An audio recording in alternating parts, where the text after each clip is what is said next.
Bonjour à tous. Merci de suivre aussi nombreux cette conférence Être zen, ça s'apprend et nous allons vous le prouver. 9 Français sur 10 se disent stressés et comme nous le savons, comme nous l'avons même expérimenté, la pandémie de Covid-19 n'a rien arrangé. Et pourtant, il est possible de vaincre cet état, de retrouver le chemin de la sérénité. C'est ce que nous allons voir avec notre invité, Benjamin Lubzinski. Nous sommes extrêmement heureux et honorés de vous recevoir. Vous êtes praticien en psychothérapie brève, hypnothérapeute, coach, créateur de la chaîne YouTube dédiée à l'hypnose. Vous êtes également l'auteur de plusieurs ouvrages dont Être zen, ça s'apprend. Il y aura d'ailleurs une séance de dédicace à partir de 16h. On retrouvera 2 de vos ouvrages.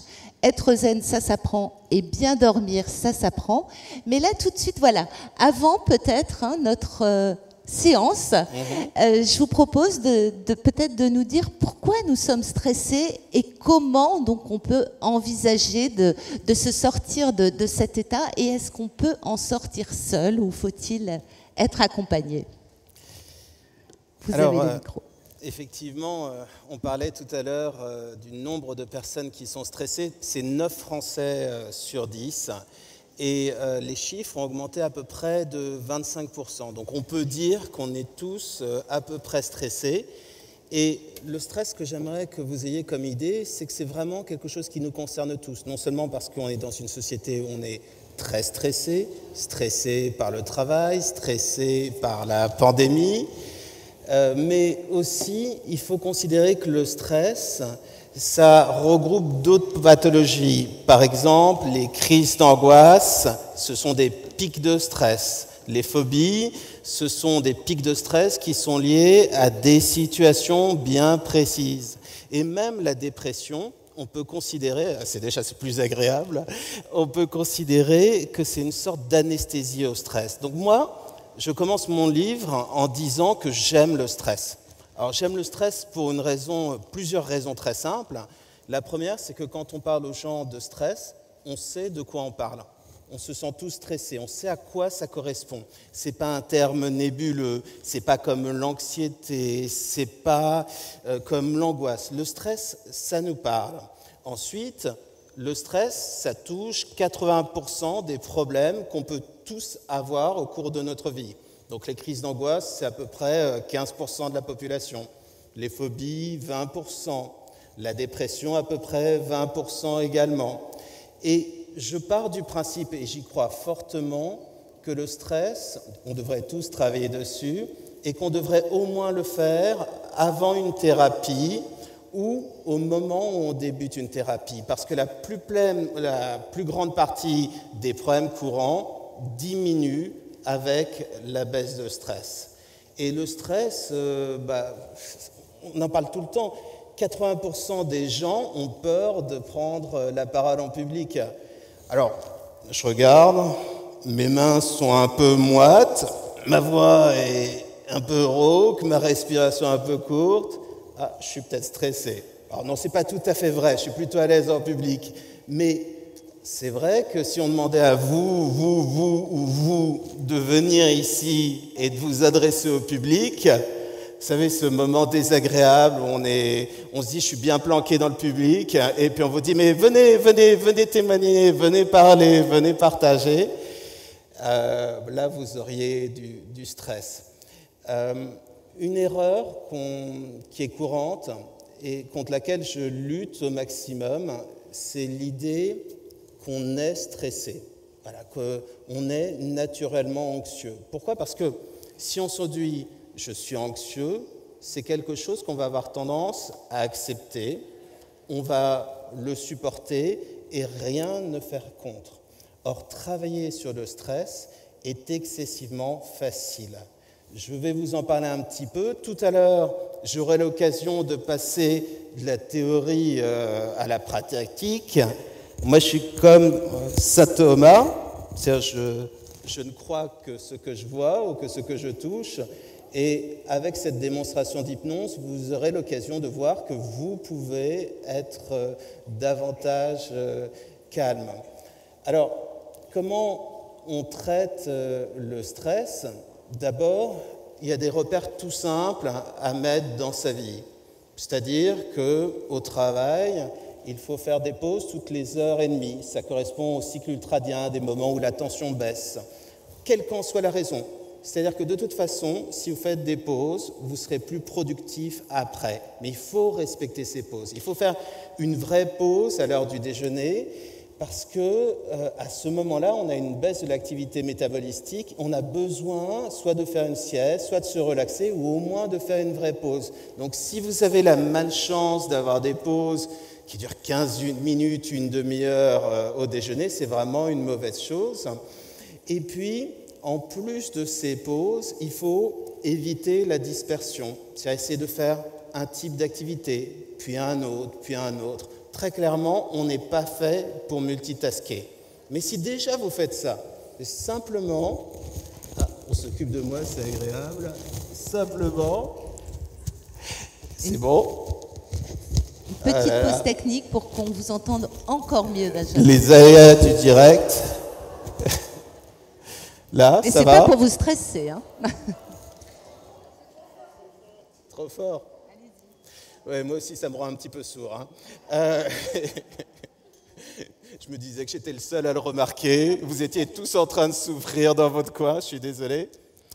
Bon, en tout cas, si, là, ça me c'est trop très fort, bien. Vous me le dites. Hein. C'est parfait. Et j'en ai complètement perdu mon fil. Ouais. Donc, les repères pour baisser le stress. Le sommeil aussi, c'est important.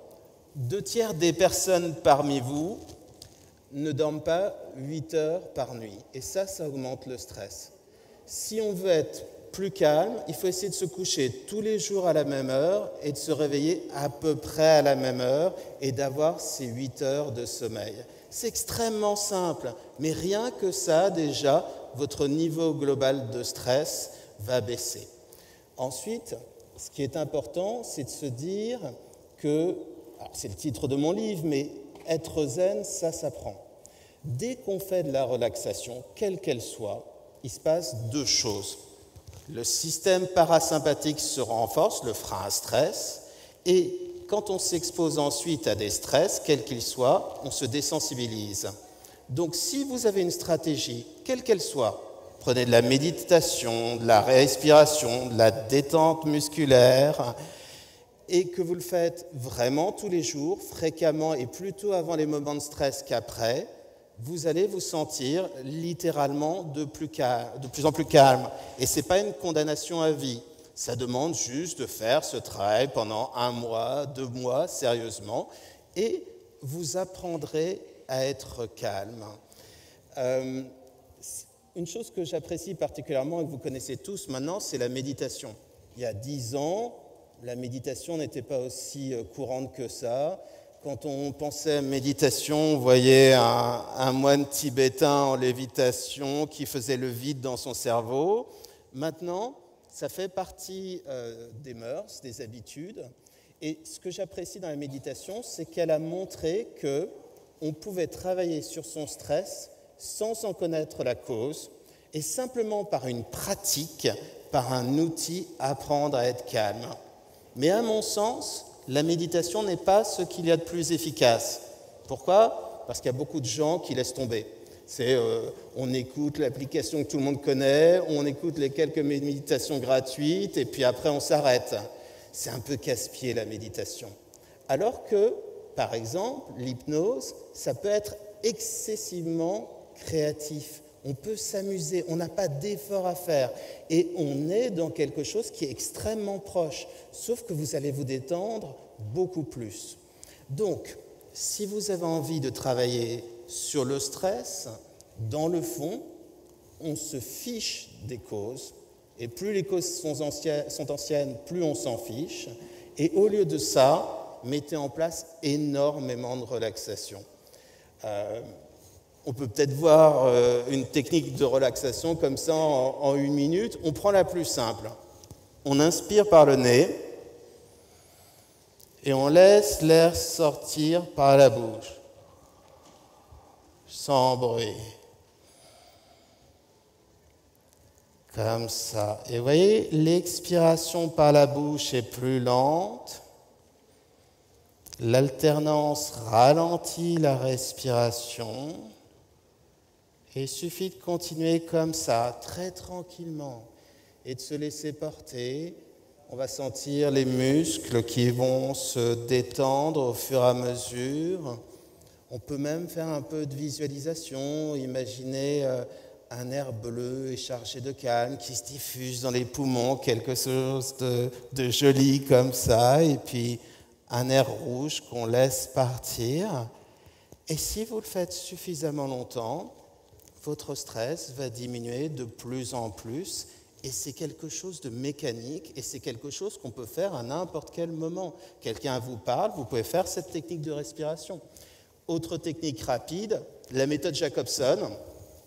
Vous contractez tous les muscles, vous assumez la grimace, le regard bizarre, vous fatiguez vos muscles, et après les muscles se détendent. Donc si vous faites ça là maintenant, 3 fois, allez-y, essayez, pour ceux qui ont le courage. Vous n'êtes pas filmé, hein, je suis le seul à être filmé. Contractez les muscles, faites-le bien, fatiguez-vous, et après, vous allez vous détendre. Alors, juste avant la conférence, il y a une personne qui m'a dit « Je voudrais apprendre à arrêter de trop penser ». C'est compliqué, parce que si on essaye de ne pas penser à un éléphant rose, on y pense forcément. C'est-à-dire, plus on essaie de ne pas penser, plus on pense. Eh bien, il y a une technique très simple qui s'appelle la saturation. On passe une demi-heure, montre en main, à forcer ses ruminations, à imaginer le pire et le pire et le pire. Et vous savez ce que ça crée? Pas de nouvelles névroses, mais une fatigue, un ras-le-bol. Et à la fin, on arrête de penser simplement parce qu'on est arrivé à saturation. Et ça, c'est un exercice qu'on peut faire sur 3 semaines. C'est pas compliqué, et comme ça, on apprend à arrêter de penser.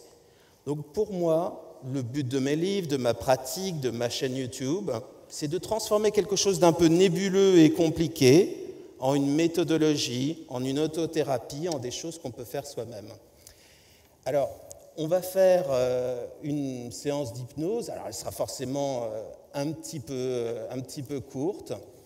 Tout le monde est capable de faire de l'hypnose. Je ne vais pas faire comme Mesmer et faire des tests de suggestibilité pour voir qui est un bon client. Et logiquement, vous allez vous détendre de plus en plus. Si ça ne vous plaît pas, vous gardez les yeux ouverts et vous regardez vos voisins. On ne peut pas forcer quelqu'un à faire de l'hypnose. Alors, j'avais imaginé une séance d'hypnose où on rêvait en imaginant qu'on est un goéland.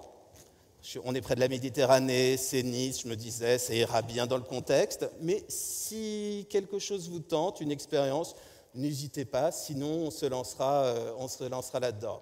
On se lancera avec le goéland, sauf si, voilà, n'hésitez pas, si vous avez une idée, une envie. Non, c'est parfait. Eh bien, écoutez, je pense qu'on va garder le goéland. Ce que je vais vous demander, c'est déjà dans votre tête de noter votre stress de 0 à 100. Simplement le ressenti dans le corps. Comme ça va être un petit peu court, on n'aura pas le temps de baisser bien les ruminations, mais vous aurez déjà une baisse de la tension ressentie. Alors, c'est vraiment très simple, l'hypnose. L'idée, c'est de s'abstraire de l'extérieur. On commence au départ à fixer un point devant soi, un petit peu au-dessus de sa ligne de regard. Et puis après, on se laisse bercer, vraiment comme si je vous chantais une chanson ou si je vous racontais une histoire pour vous endormir. Il n'y a pas plus d'effort à faire que ça. C'est extrêmement doux et à un moment, les yeux ont envie de se fermer. Et là, vous entrerez dans cet état très calme, très doux, qu'on appelle la transe. C'est un nom un peu vieillot, mais qui correspond à une sorte de massage du cerveau, vraiment un état de bien-être, de tranquillité. Il y a des moments où votre esprit va décrocher des mots, des phrases qui vont vous échapper comme ça. C'est très bien, c'est justement pour que vous puissiez lâcher prise. Et dans le décompte de 5 à 1, peu importe le moment où les yeux vont se fermer, si vous avez envie, ça peut être au chiffre 5 ou prendre plus de temps. Et bien sûr, si vous voulez garder les yeux ouverts, ça ne pose pas de problème. Donc fixez ce point 5, sa couleur, sa luminosité, et puis simplement laissez-vous porter par ma voix et observez les premiers signes de cette intériorisation. C'est la respiration qui est déjà un cran plus régulière, un petit peu plus lente, mais ce sont aussi les sensations du corps, là où se pose la focalisation de l'attention. Donc ça peut être par exemple le contact de l'air contre le visage, contre les mains, et simplement le fait de s'intérioriser, la respiration ralentit encore, et pour lui donner une sorte d'élan vers le calme, on prend 2 inspirations profondes comme ça, comme pour passer à autre chose, pour rentrer à l'intérieur de soi. C'est très bien. Et pendant que les pensées s'accrochent et se décrochent, s'accrochent, se décrochent, la respiration, elle devient plus profonde, plus lente, plus calme. J'aime bien cette image, quand on sent l'air qui se diffuse dans les poumons, c'est comme des racines de calme qui se diffusent. Et puis le corps se détend à son rythme pour entrer en transe, encore une fois à son rythme. 4. Et les sensations à partir de là vont se mettre en place toutes seules. C'est par exemple le poids de la respiration, un peu plus lente, un peu plus régulière, un peu plus lourde. Et on peut sentir le poids des bras, des jambes, de tout le corps se laisser traverser par les bruits. Et c'est un peu comme si le corps s'alourdissait tout seul pour laisser l'esprit, au contraire, s'alléger dans l'hypnose, planer un peu, rêver. Dans ce même mouvement, l'esprit plane et laisse le corps lourd, qui pèse de tout son poids. Alors on peut aller en imagination et plus on rêve, plus on rentre dans l'hypnose. On peut imaginer ressentir le poids du corps sur la chaise, le fauteuil, le lit, pour ceux qui nous regardent de loin. Celui-ci ancré sur le sol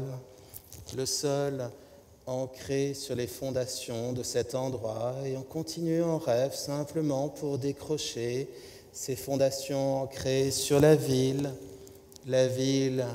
ancrée sur la terre, et on rêve un peu plus loin. Le rêve, la Terre ancrée dans le système solaire ancré dans la galaxie ancrée dans l'univers, et l'univers ancré dans le temps, et le temps ancré en vous, tandis que vous vous ancrez de plus en plus en transe. 3. Et cela me rappelle une histoire, comme souvent avec l'hypnose, une histoire autour du sommeil, car l'hypnose et le sommeil se ressemblent, des états calmes, inconscients, de changement. Et c'est l'histoire d'un dormeur qui rêvait d'un autre dormeur, qui rêvait d'un autre dormeur, qui rêvait du premier dormeur. Et tous ces dormeurs dormants, rêveurs rêvant des rêves rêvés, avaient tendance à entrer plus en transe, comme vous, à leur rythme, car emportés sur les ailes des rêves, la porte d'ivoire, la porte de corne, dont les songes sortent, par cette rêverie entre le conscient et l'inconscient, entre l'éveil et le sommeil, la transe, vous entrez encore un peu plus en vous-même. 2. Alors que vos pensées s'accrochent et se décrochent, s'accrochent et se décrochent, alors que vous savez déjà plus que vous ne saviez que vous saviez. Alors même que faire, se faisant se faire, n'être rien d'autre que ce que l'on sait faire. Les yeux fermés maintenant s'ils ne l'étaient pas. Vous êtes dans une transe agréable. Et ma voix et votre respiration et votre inconscient qui va créer pour vous le plus beau des rêves, la plus belle rêverie, tout cela va vous faire entrer encore un peu plus en transe. Et aussi dans les différences que l'on ressent entre le conscient, l'inconscient, le préconscient, qu'on pense au moi, au ça, au surmoi, à la manière de se représenter à la fois la réalité, mais aussi le rêve de la réalité du rêve. Dans cette manière qu'ont les sensations, images, émotions, de se juxtaposer, de s'entremêler, de créer une autre réalité au fur et à mesure. On crée le réel intérieur, on rentre vers l'hypnose et on se sent de plus en plus calme, tranquille, serein. Et il n'y a pas d'effort à faire. Et cela me rappelle cette histoire célèbre du philosophe chinois qui rêvait d'un papillon. Et le papillon rêvait qu'il était un philosophe et il ne savait plus qui il était, où était la réalité entre le rêve, entre le papillon et le philosophe. Et dans cette perception, dans ce double monde, un monde intérieur, un monde perçu, un monde ressenti, vous entrez encore un peu plus en vous-même. Et la respiration se ralentit, se ralourdit, devient plus douce, plus régulière, un peu comme si on était dans une sorte de cocon à l'intérieur, dans une immobilité engourdie et douce, calme, sereine, protégée. Et c'est incroyable de penser que nous avons tous en nous cette capacité à être bien, qui demande juste à être travaillée, car l'hypnose peut apporter le calme au corps, le calme aux pensées, baisser la douleur, travailler sur la joie, sur soi. Beaucoup de choses sont ouvertes. Et cette ressource est à l'intérieur et cela demande juste un peu de répétition. Car plus vous ferez de l'hypnose, plus vous entrerez facilement, profondément. Il vous suffira de réécouter cette séance en replay, par exemple, et vous irez encore plus loin, plus facilement, et vous rêverez encore de nouvelles choses. Et ce matin, quand j'arrivais à la ville de Nice, j'ai vu la mer, la promenade, la célèbre promenade. Et tout de suite, j'ai eu envie de rêver. Et j'aimerais que votre esprit inconscient vous fasse vivre cette ville merveilleuse, vous fasse vivre la mer si présente et si douce, et que vous puissiez retrouver aussi ce qu'il y a de profondément hypnotique à observer la mer, quand les vagues sont lentes, régulières, comme une respiration lente et régulière comme la vôtre, quand le regard se perd vers l'infini, quand on devine juste la courbure de la terre, quand on se sent bien, quand le vent caresse le visage et que l'on a l'impression de vraiment respirer, de vivre. On est là dans l'instant présent, posé, heureux, calme. Et puisque l'hypnose est le temps de l'imagination, j'aimerais que votre inconscient vous fasse imaginer ce que cela fait d'être un goéland, un bel oiseau.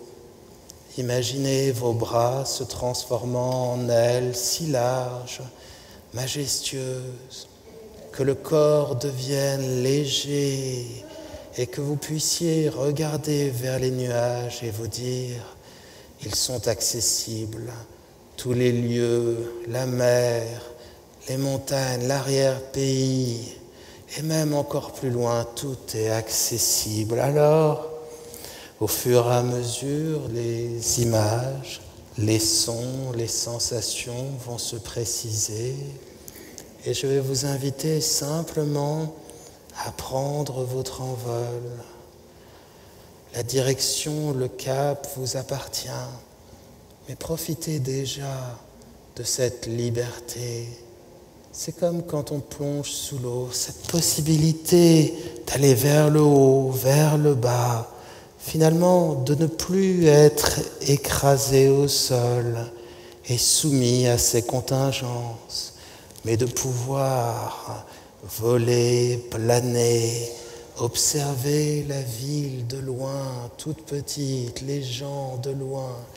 Et quand on plane comme ça, comme les soucis semblent être loin, les inquiétudes, les stress, comme on doit respirer profondément et imaginer les reflets de lumière à la surface de l'eau, quoi de plus hypnotique? Imaginez le soleil qui se lève ou qui se couche, sortant de l'eau, s'y noyant dans les couleurs les plus belles qu'il soit.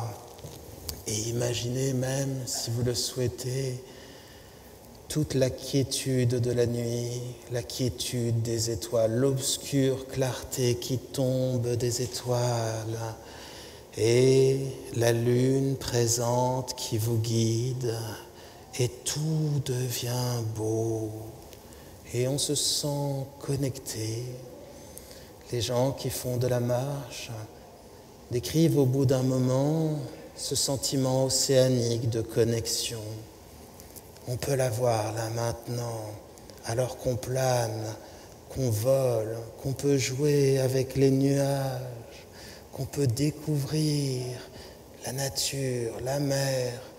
Vous êtes profondément libre.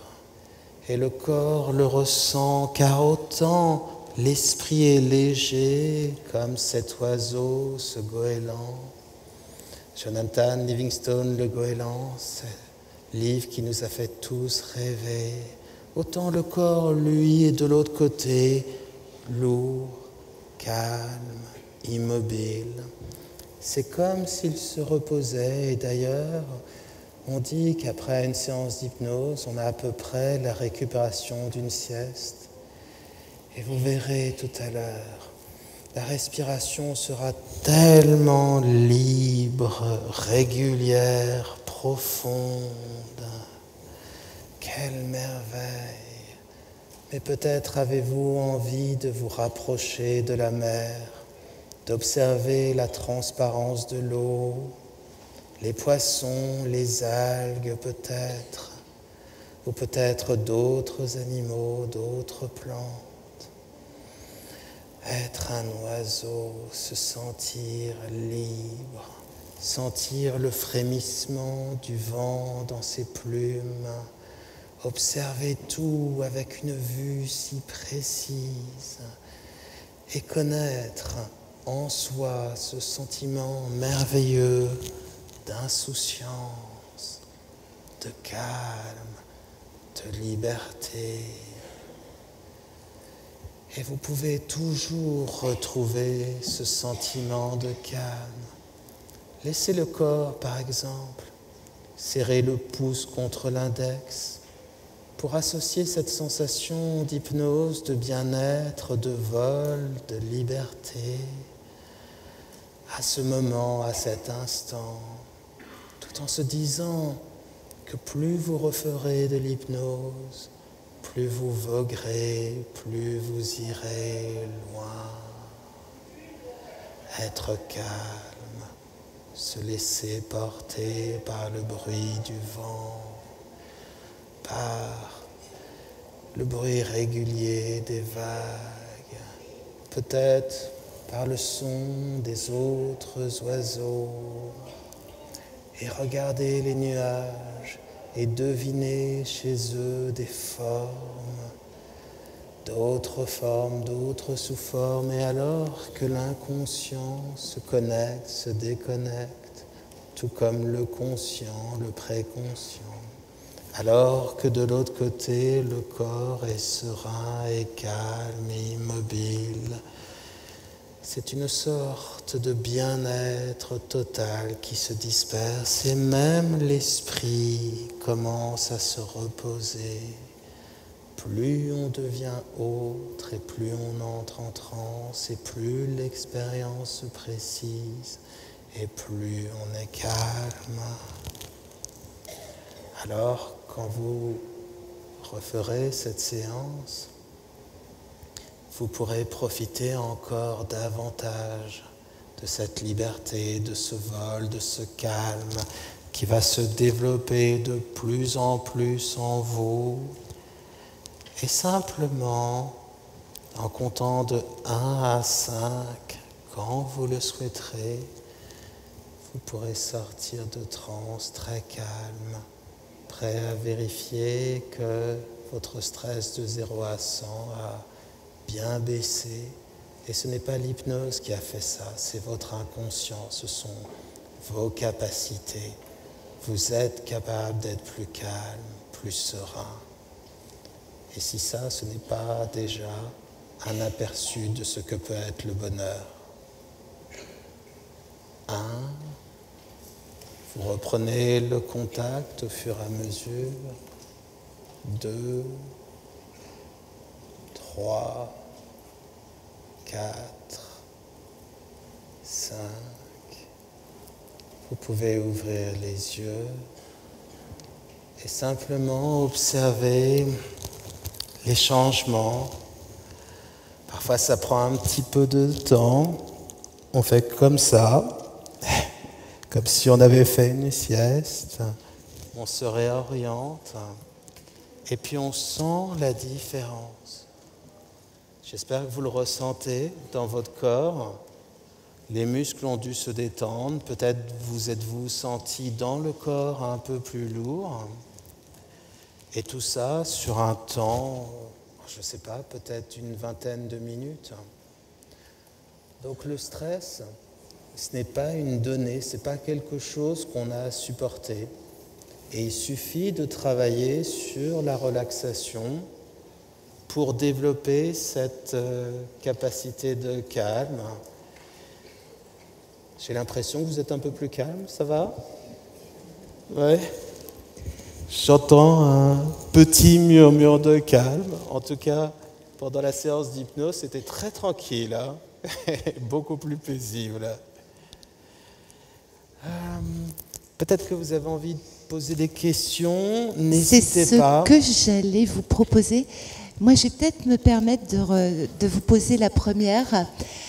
Est-ce que c'est important, hein, puisque là vous nous avez réveillés, alors je ne sais pas si c'est le bon terme, mais par exemple, est-ce qu'on peut s'endormir le soir en vous écoutant, et est-ce que c'est grave de ne pas se réveiller, ou est-ce qu'on peut partir dans le sommeil directement ? Oh non, alors ma chaîne YouTube est beaucoup utilisée pour le sommeil justement. J'étais un des premiers à l'avoir fait sur le net et avoir eu l'idée d'utiliser l'hypnose pour le sommeil, comme une sorte de sas. Là, simplement par commodité, parce qu'il va y avoir d'autres conférences, j'ai préféré vous faire sortir de l'expérience, mais on peut tout à fait rester dans cet état hypnotique et au bout d'un moment s'endormir. Vous savez, avant de dormir, vous avez ce qu'on appelle l'état hypnagogique. C'est un état un peu spécial. On a les idées qui deviennent un peu folles, parfois des couleurs, des images. On a parfois l'impression de tomber. Eh bien, on ne sait pas si l'état hypnotique est le même, mais en tout cas, on est dans un ressenti qui est excessivement proche. Donc, quand le corps est bien détendu, quand l'esprit est plutôt sur un mode inconscient où les pensées naissent toutes seules, c'est très facile de s'endormir. Mais si on avait travaillé sur le sommeil, eh bien, j'aurais fait une séance beaucoup plus longue et j'aurais fait en sorte que vous décrochiez davantage. J'y aurais consacré beaucoup plus de temps. Vous avez certainement vu pendant la séance, il y a des moments où on essaye de se concentrer sur la voix et de suivre, mais on décroche. Ça s'appelle les stratégies de confusion et c'est une des nombreuses méthodes qui rendent l'hypnose maintenant accessible à tout le monde. À une époque, l'hypnose, c'était quelque chose d'autoritaire. C'était « vous me regardez droit dans les yeux, vos yeux se ferment ». C'était une contrainte et ça ne marchait qu'avec peut-être 10% de la population. Quand on est dans une hypnose qui est pacing and leading, accompagnée pas à pas et guidée au fur et à mesure, tout le monde est capable de le faire. Il y a des gens plus doués, des gens moins doués, mais la pratique rattrape tout. Et pour moi, l'hypnose, c'est deux ou trois utilisations que je trouve formidables. C'est pour le sommeil, parce qu'elle peut promettre d'endormir quelqu'un. Et il y a peu de choses qui permettent d'avoir cet effet-là. Et évidemment, si il y a le choix entre des somnifères ou une séance d'hypnose, je préfère une séance d'hypnose. C'est aussi cet effet sur le calme. Même si on se sent très très très mal, même si on est plongé dans ces ruminations, vous savez, le petit vélo qui tourne là, ça marche, on y arrive. Et puis, ça sert aussi magnifiquement pour baisser le stress. Donc moi, je trouve qu'on devrait avoir tout ça dans sa boîte à pharmacie, donc l'équivalent sur son smartphone. Et puis, quand on a envie de se détendre, on le fait. Quand on a mal à la tête, on fait une séance. Et j'aimerais que ça devienne un outil pratique. En tout cas, maintenant que ma chaîne a à peu près 1 million de vues par mois, ça commence à devenir quelque chose qui est vraiment courant. Voilà. Et je m'en réjouis parce que vous voyez que c'est gratuit, facile d'accès. Et la première expérience que vous avez eue, c'est vraiment le tout début. On a fait ça sur un temps court, une vingtaine de minutes. Si vous travaillez un peu plus, travailler, c'est un grand mot, hein. On appuie sur play et voilà, ça va, c'est très raisonnable comme effort. Vous en aurez vraiment une expérience intéressante. Mes livres ont pour but d'aller un cran plus loin encore que ce que je fais sur ma chaîne YouTube et de proposer de vraies autothérapies qui vous guident semaine après semaine. Et l'hypnose est l'un des outils, mais il ne faut pas se passer de la relaxation plus simple, la respiration, la détente musculaire, l'exercice sur les ruminations dont on a parlé, etc., etc. Merci beaucoup. Est-ce qu'il y a des questions ? N'hésitez pas à lever la main. Je rappelle que Benjamin dédicacera 2 de ses ouvrages. Être zen, ça s'apprend. Bien dormir, ça s'apprend. Entre 16h et 16h30. Une question sur la droite. Allez-y, on vous écoute. Bonjour. Alors j'ai loupé le début, vous l'avez peut-être dit au début. La méditation, quelle est la différence entre hypnose et méditation ? C'est une très bonne question. Aux États-Unis, dans les recherches, on a tendance à tout mettre dans le même sac et je pense que c'est légitime. La méditation a pour but de vous faire garder le contact avec vos pensées et avec l'extérieur en général, ou votre respiration. Donc, on n'entre pas dans un état hypnotique, une transe très profonde. C'est quelque chose qui demande de l'application, des efforts. Parce que si, par exemple, vous voulez vous apprendre à vous centrer sur l'instant, votre respiration, vous allez décrocher, puis vous allez recommencer, puis vous allez décrocher. L'hypnose ne s'embarrasse pas de tout ça. Il n'y a aussi aucun côté spirituel, ça ne vient pas du bouddhisme, il n'y a pas de notion de bienveillance, de gratitude.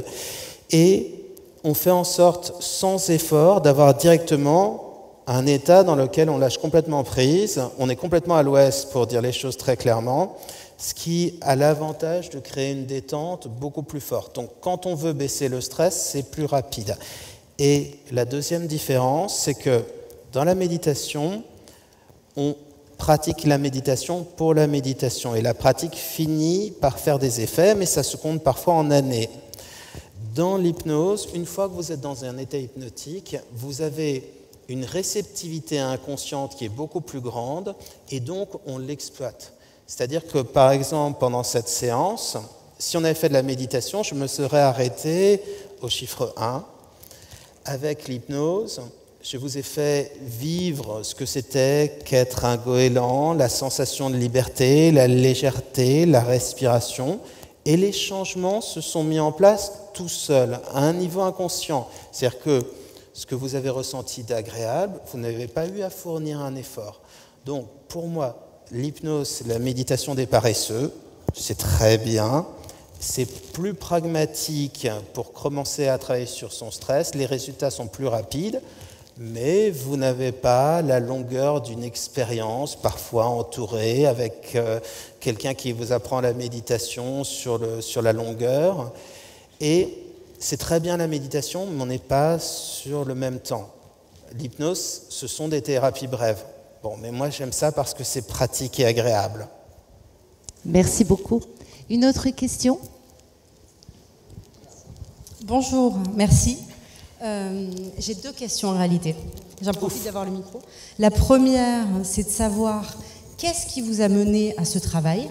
Est-ce que ça part de... Est-ce que vous étiez très stressé, très clairement ? À la base, peut-être que ça a été une motivation pour apprendre et pour transmettre le savoir.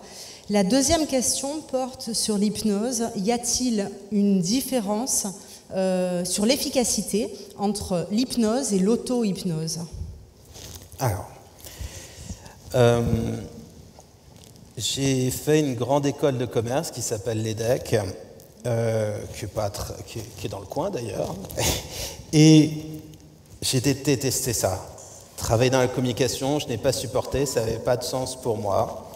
Et un jour, j'ai dit à mon père, j'aime écouter, j'aime conseiller, je sais écrire, je sais parler, que puis-je faire ? Il m'a dit, il parle un peu comme ça, mon père. Il m'a dit, t'as qu'à devenir psy.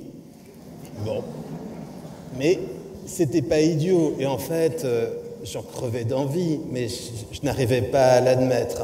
Alors, ce que j'ai fait, c'est que je suis allé voir une dizaine de psys différents, toutes approches confondues. J'ai vu des psychanalystes qui faisaient de joyeux « oui, oui, parlez-moi de votre mère ». J'ai vu des psys en gestalt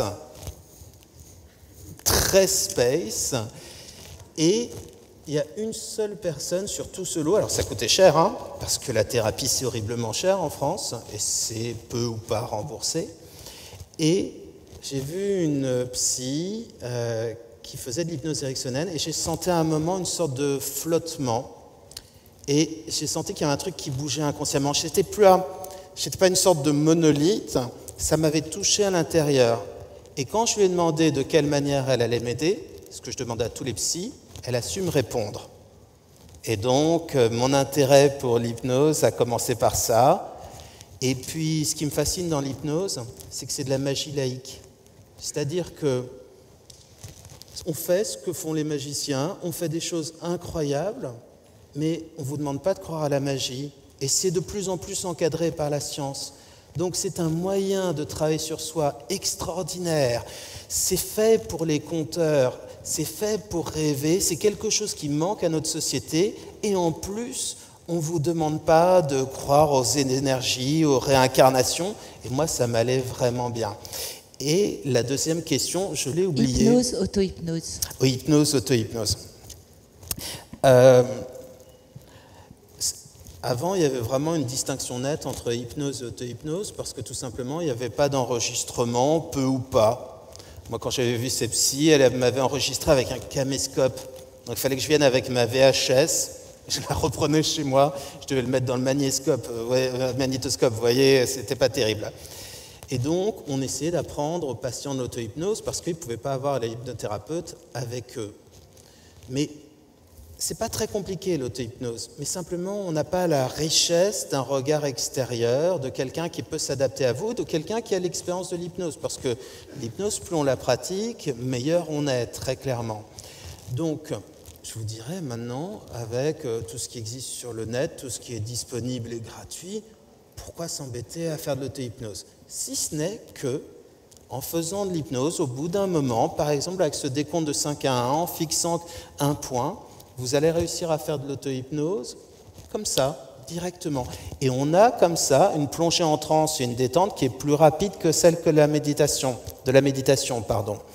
Et c'est aussi très intéressant, donc, pour lâcher prise, baisser le stress, et pour les gens, les 30% de la population qui ont des douleurs chroniques, parce que si vous avez mal, vous faites de l'auto-hypnose, votre douleur va diminuer, et autant avoir cet outil comme ça immédiatement disponible, même si on peut faire tout à fait, encore une fois, un enregistrement, mais ce sera un peu plus rapide, et puis quand on est en pleine nuit et qu'on a mal, on fait une séance d'auto-hypnose. Mais dans l'absolu, si on connaît les protocoles, on peut faire la même chose en auto-hypnose qu'en hypnose, simplement moins pratique.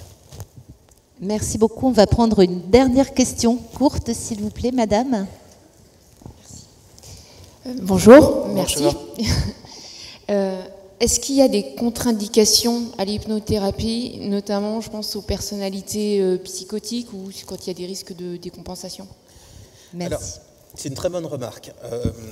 Quand vous écoutez des séances d'hypnose anglaise, on vous dit, surtout, sur YouTube par exemple, surtout ne conduisez pas votre voiture ou n'utilisez pas des outils lourds en industrie. Bon, évidemment, ce n'est pas une bonne idée de faire de l'hypnose à ce moment-là. Traditionnellement, on dit qu'effectivement, il faut éviter, pour les gens qui sont psychotiques, qui ont des pathologies psychiatriques en général, c'est une bonne mesure de prudence. Il faut se dire malgré tout que on a l'idée que l'hypnose, c'est une sorte de dissociation, qu'on se déconnecte du réel. Et comme on met les psychoses et la schizophrénie dans le même sac, je pense que par un excès de langage, on a peut-être un peu trop facilement à dire qu'il faut le déconseiller, comme si ça représentait quelque chose d'excessivement dangereux. Je trouve que cette mesure de précaution, elle devrait commencer à être réévaluée, parce que pour des personnes ayant des pathologies psychiatriques, ça pourrait être un outil intéressant à rajouter pour pouvoir se détendre, être bien, travailler sur eux. Et évidemment, avec la limite que ça ne remplace pas les médicaments. Mais voilà, on déconseille aux patients psychotiques en général.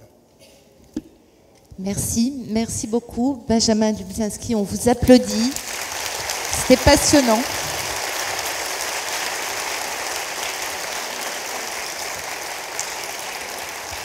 Et donc, on vous retrouve à 16h pour une séance de dédicace de 2 de vos ouvrages. Notre prochaine conférence portera sur le sujet tribunal et psychiatrie, coupable mais pas responsable, avec un échange là aussi qui s'annonce passionnant entre Daniel Zaguri et Franz-Olivier Gisbert. Je demanderai, s'il vous plaît, aux personnes qui ne sont pas inscrites de bien vouloir quitter la salle parce que nous sommes là aussi très très nombreux. Merci beaucoup et à tout de suite.